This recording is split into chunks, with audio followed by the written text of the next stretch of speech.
Hi everyone, I am Giorgia Nadizar and today I'm going to present our work on the effects of pruning on evolved neural controllers for soft robots, which has been made in collaboration with my colleagues Medvet, Pellegrino, Zullich and Nichele from University of Trieste and Oslo Metropolitan University. First of all, let me describe the problem we try to tackle in this study.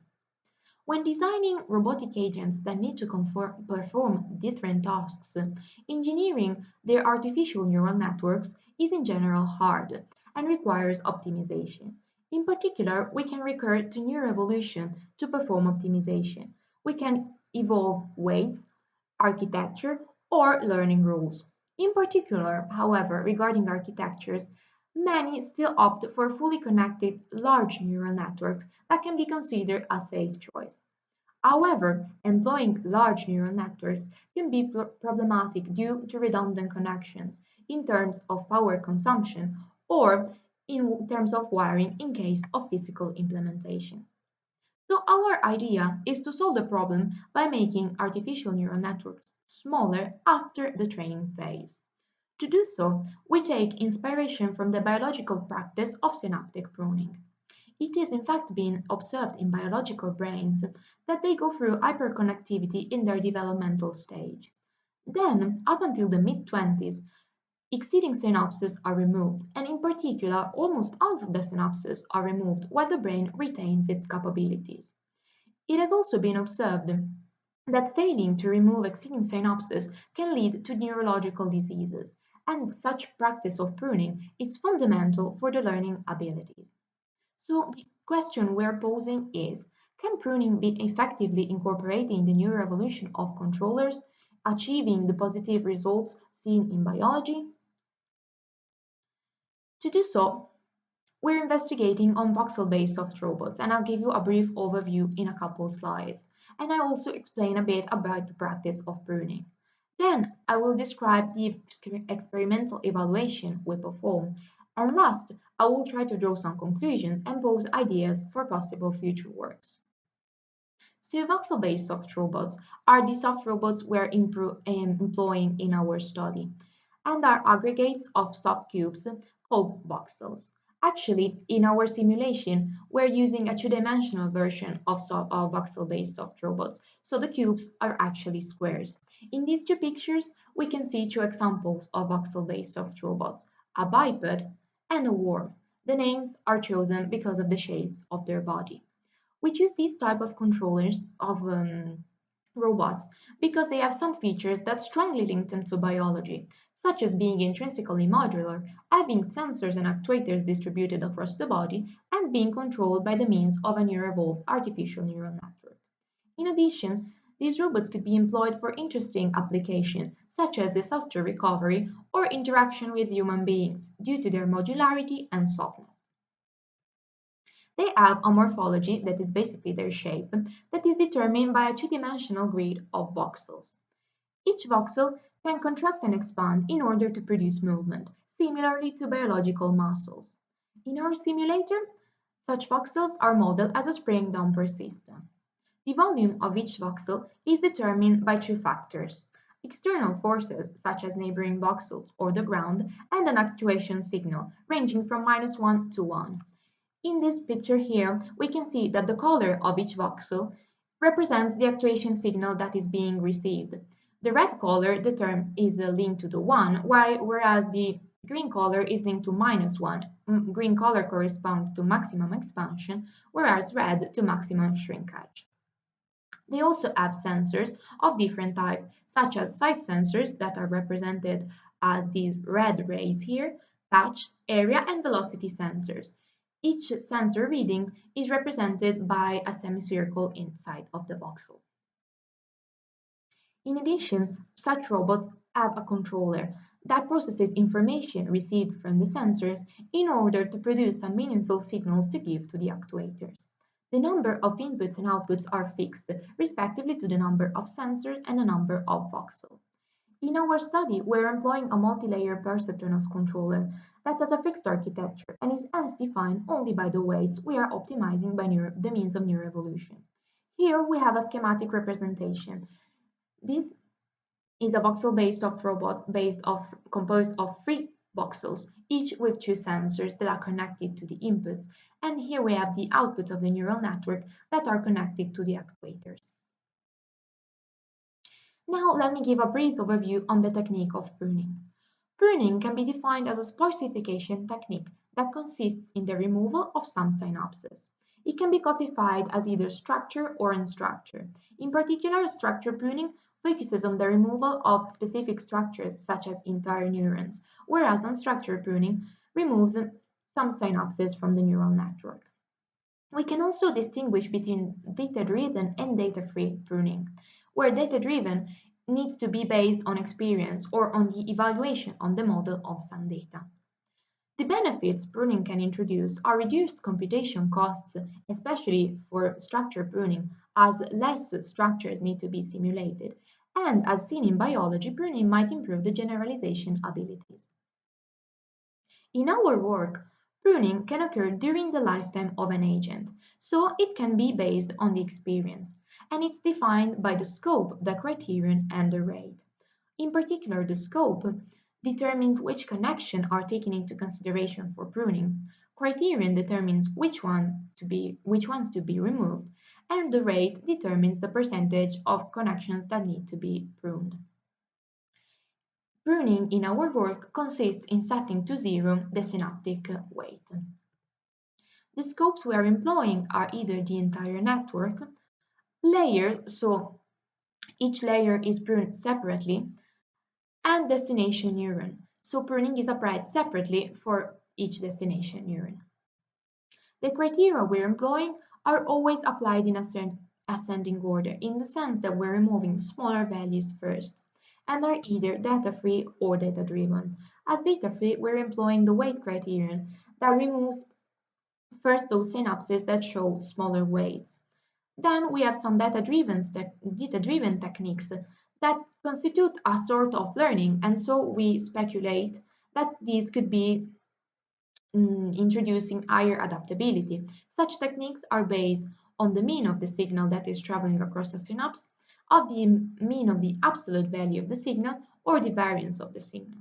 Last, we're employing random pruning as a control group to distinguish whether the results we're achieving are actually determined by the heuristics or if they're caused by randomness. We incorporate pruning in neuroevolution, incorporating it in the evolutionary algorithm. So there are two time scales, the lifetime of the robot and the time scale of evolution. Note that pruning occurs during the lifetime at a given time, and it's also during the lifetime that we evaluate the fitness of the robot. We're employing a Darwinian type of evolution in the sense that pruning does not impact on the genetic material that an individual passes on to their offspring. The research questions we're addressing in this study are which pruning criteria, scopes, and rates to use.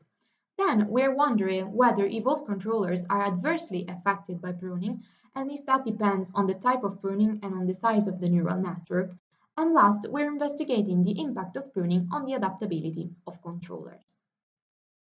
So now, to answer to the first research question regarding the pruning criteria, scopes, and rates to use, we're performing a static experiment, feeding different types of neural networks with sinusoidal signals that should in principle resemble the sensor readings in the periodic gait of a robot.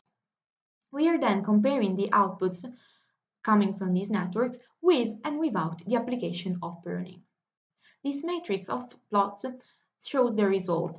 A subplot is for each type of architecture of neural network, differing in number of inputs and the number of hidden layers, and the x-axis for each subplots corresponds to the pruning rate, where 0 stands for no pruning, and on the y-axis we have the error between the signal obtained with and without pruning.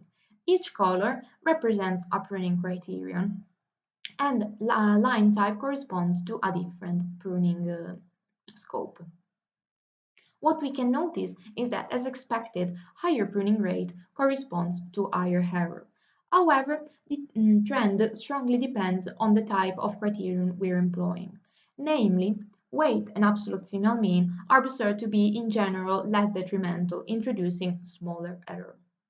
What we can also notice is that the architecture of the neural network and the scope of pruning do not play a significant role.